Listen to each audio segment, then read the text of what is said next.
what is a function and what's the domain and range. Let's quickly review that stuff. So what is a function? So let's say you have this machine here. It's got various buttons on it. It's got a dispenser here. Well, if you press a certain button, let's say button A, then you get a certain output. Maybe a drink or a snack. That's f of A. So x goes in, f of x comes out. So that's the notation. We say f of x is pronounced f of x. And just quickly to review, a function needs to pass the vertical line test.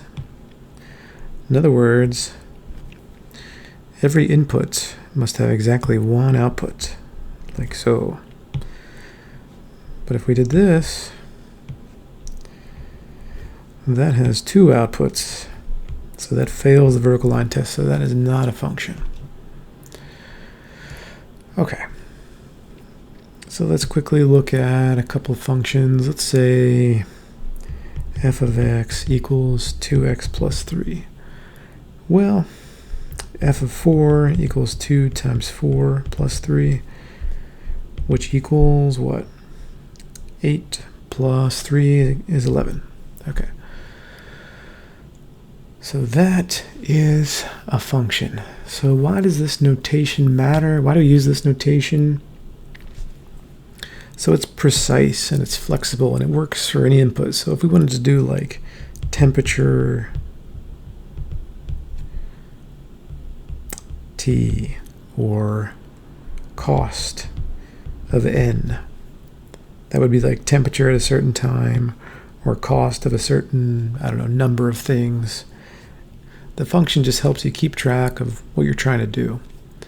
So real quick, let's look at the domain rule. What is a domain? So a domain